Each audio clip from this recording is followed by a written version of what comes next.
strana ide sa kontraprojektom, to je taj Nabucco. To je gasovod Nabucco, koji bi u stvari trebalo da obiđe Srbiju.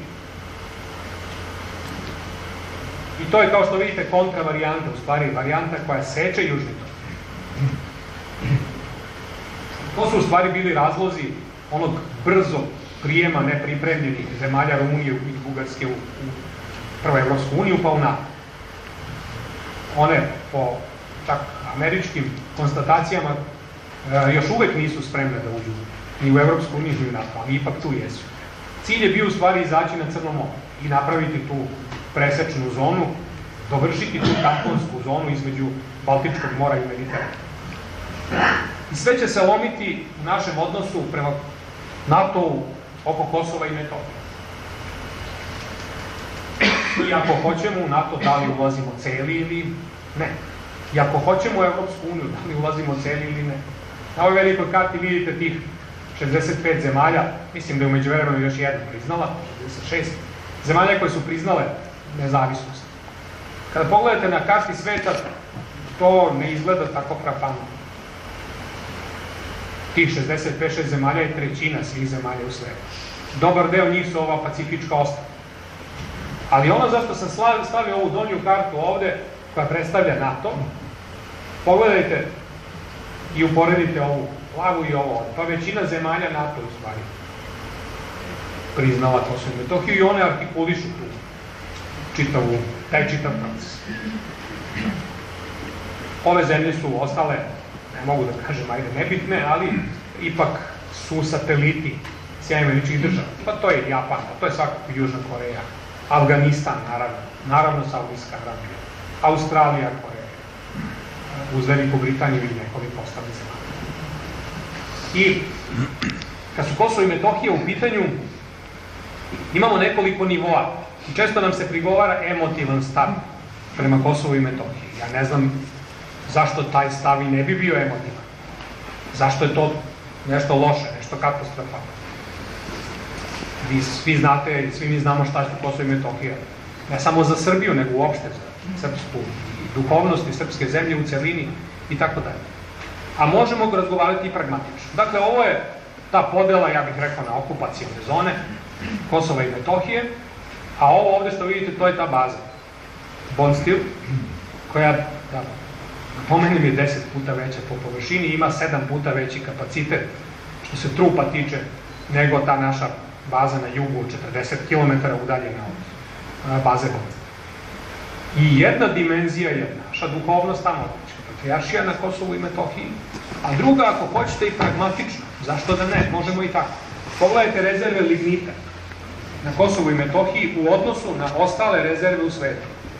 Ovo nisu rezerve lignita u celoj Srbiji. Ne računa se Kolubarski basen, Kospolački basen. Samo rezerve na Kosovu i Metohiji. Kosovski, Drenički, Metohijski basen. Pogledajte, to je nešto manje nego u celoj Kini. Mnogo više nego što ima zajednica nezavisnih država, Rusija i one ostale. A ovo su rezerve koje su u ostatku sveta.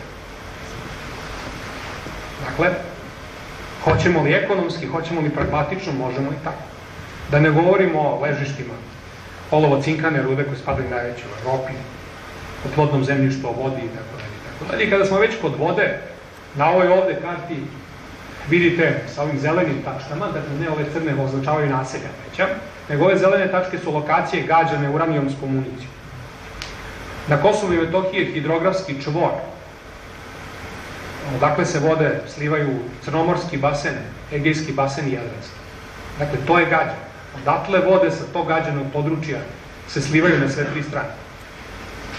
I ovaj deo ovde, oko Preševa, Bujanovca takođe, to je gađano uranijumskom municijom. Dakle, to je to zagađenje. Da stvar bude interesantnija, kada preklopite sa ovom kartom Kosova i Metohije gađano uranijumskom municijom sa etničkom kartom, gađane su uglavnom albanske, odnosno prostori sa albanskom većinom. I sada, da se vratimo onom još jednom pitanju. Da li je moguć naš pristup ovakav, kao što je zvaničan? NATO ne, ili za sad ne, a Evropska unija da, bez ostatka. Možda malo i eretički, možda se nećete s tim složiti, ali evo, pođimo red. Ako su Evropska unija i NATO komplementarne organizacije, jesu. Ako od 27 članica Evropske unije samo 6 nije u NATO, 21 jeste. Ako od 26 evropskih članica NATO, samo 5 nije u Evropskoj uniji. Ako su i u NATO i u Evropskoj uniji najmoćnije zemlje Evrope, dakle i Velika Britanija u obe organizacije, i Francuska, i Nemačka, i Italija, to što neke manje i nemoćnije u jednoj organizaciji jesu, a u drugoj nisu, nije dovoljno. Što bi rekli osnovci, najreprezentativniji elementi skupa daju osobine celom skupu. Zamislite da u okvirima Evropske unije nezavisno Kosovo nisu priznali Velika Britanija, Francuska, Nemačka, Italija i Holandija, a jesu. Umesto Slovačke, Španije, Kipra, Grčke. Ipak ima razlike, složit ćete se. Ako su u stvari Evropska unija i NATO prema Srbima uopšte imali isti odnos, nema suštinske razlike od 1990. pa na ovamo. Ako od 12 zemalja u 2 poslednje proširenja Evropske unije, 10 je prvo ušlo u NATO.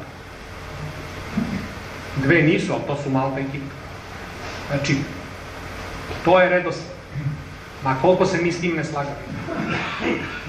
Ako se obe organizacije zalažu za unitarizaciju Bosne i Hercegovine, recite mi da se Evropska unija ne zalaže za unitarizaciju Bosne i Hercegovine.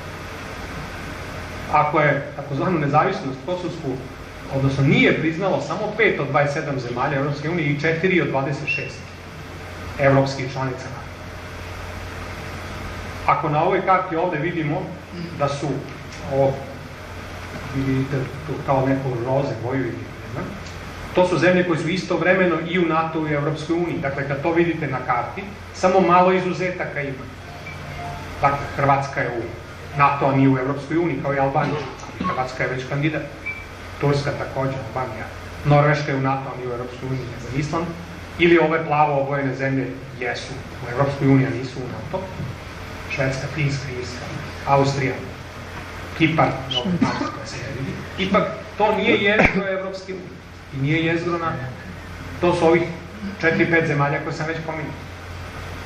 I ako to sve, složit ćete se, je tačno, da li je moguće ući u Evropsku uniju, ali ne ući u NATO? I kako raspisati referendum za ulazak u NATO, ali istovremeno ili ranije ili kasnije, ne i za ulazak u Evropsku uniju? Evo, hvala.